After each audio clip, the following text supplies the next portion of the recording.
After the Boots have gone out of the FA Cup, losing 3-2 to Crawley Down Gatwick Football Club. Kev, pretty poor first half, find ourselves 3-0 down, couldn't get out of it. Yeah, I don't think we were poor. I think that would be harsh. Obviously 3-0 down, it's not great. We've dug ourselves a hole to try and get out of once again. We played some really good stuff in the first half.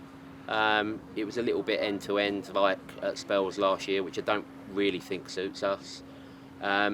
But the fact that they made the changes they did at half-time to try and cancel out the threat of Ollie Bennett, it was brilliant in the first half. I think shows that we were a real threat on the front foot in the first half, and 3-1 at half-time, but to be 3-0 down just before half-time, I think was harsh. But if you give teams at this level, whether it's league games or FA Cup games, if you give teams at this level opportunities on goal, don't be surprised if they take them. And you dig yourself a hole, and then you've got to fight your way back into the game. And to their credit, in the second half, we've absolutely thrown the kitchen sink at it.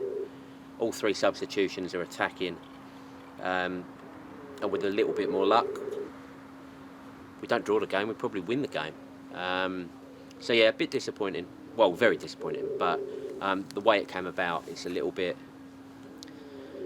shooting yourself in the foot, really, which is the frustrating bit. Fair to say that we made two mistakes out of the 3 goals in the first half, the other one being a worldie, which then Ollie's replied with a worldie of himself to get us in the game just before half-time. Disappointing to make 2 mistakes in the first half. I think we have to accept that nobody's perfect and they're going to make mistakes. And, I've said all pre-season that I will forgive people making individual errors if they're trying to do the right thing. Nobody means to miss a tackle, miss a header, give the ball away. So if they're trying to do the right thing and they're following the instructions they've been given and they're being proactive and forward-thinking, we'll give them the benefit of the doubt 9 times out of 10. But if people are not following instructions or being negative or shying away from the ball, being reactive rather than proactive, then you've got to come down on them. And we've got a deep squad, as I mentioned before, and there's people that want opportunities. And I expect more of certain individuals in the team. I think there were 3 or 4 very, very good performances today. And then there were 3 or 4 people that maybe their individual game was not poor, but they were not doing what was needed for the team. And the first goal for me is cheap. I think we've given it away far too easily, and given their best attacking player an opportunity on goal. No surprise that he's then taken that. The second one, great strike from the same player. Not taking any credit away from him, that's a really, really good shot. But he's having a shot on our goal 30 yards out with no pressure on the ball because we were too deep at that point. And then the third one, an individual error, which is going to happen, and I don't want any individual to be beating themselves up, but we must learn from this and learn from it quickly. So we let 3 goals in, but we're still having a go. I mean, Taylor burst himself down this side. We put in a few balls, but we weren't getting people on the end of them in the first half. We could have been 3-2, 3-3 in the first half. We've had a goal disallowed. Was that a bit silly? Did we not need to follow the ball in? Was it going in from your side? Difficult for me to tell, and obviously I'll have a look at your video, but I would expect a striker to naturally want to put the ball in the goal. But there's a split-second decision there. So I don't know. It's should manage that situation better, really. We've obviously then in the second half had a number of efforts on goal that are sort of point-blank saves, and we've hit the woodwork again. So yeah, it could have been different, but for me the overriding feeling is that we could have been in front at half-time had people been a little bit more disciplined. Because until they scored, Kev, it was a level game and we had chances as well. Well, I felt for the first 10 minutes we're winning the physical battle and we've got more of the ball, and I'm sure the video will be testament to that every single 50-50 tackle was won by us.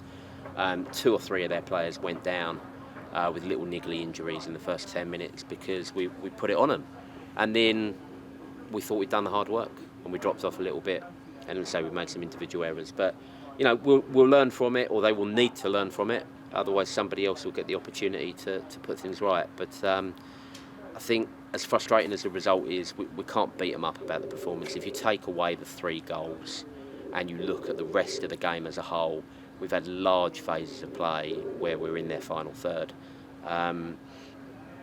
And you mentioned a moment ago about Taylor putting balls into the box. You know, maybe we need to think about getting a second body in the box there, because for all of the fantastic work that Ollie did today, I feel a little bit for Carl, because he was chasing shadows in the first half at time, not being disrespectful to him individually, but you know, he didn't get a lot of opportunity to get efforts on goal and show the qualities that he's got.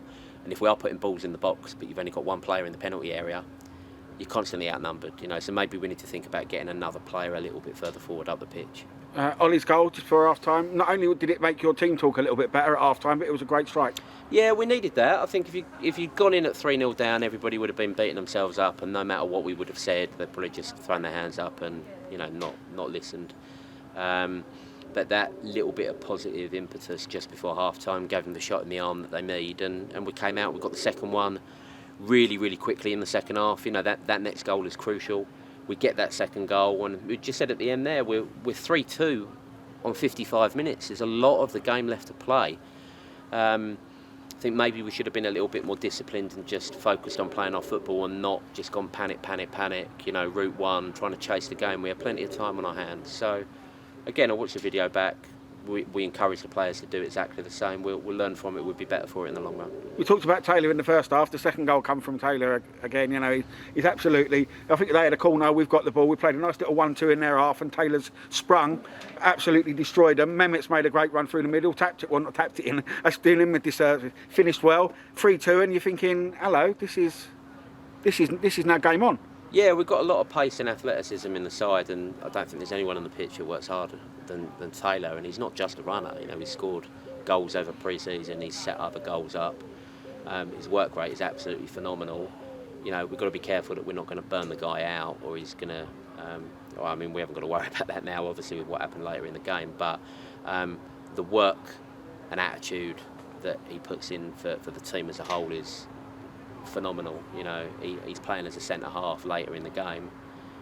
You want to give him a pat on the back for saying, look, well done for filling in and doing a job for the team, but you also want him at the other end of the pitch trying to tap in an equaliser. But you can't take anything away from him in terms of work rate and commitment.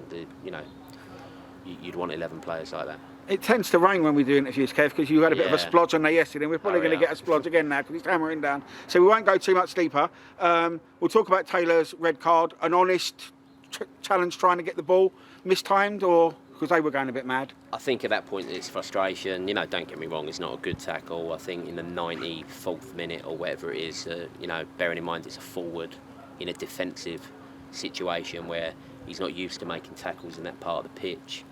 It would have been a lot easier, I think, to, you know, maybe wave a yellow card and blow the full-time whistle. So I do feel for him a little bit there.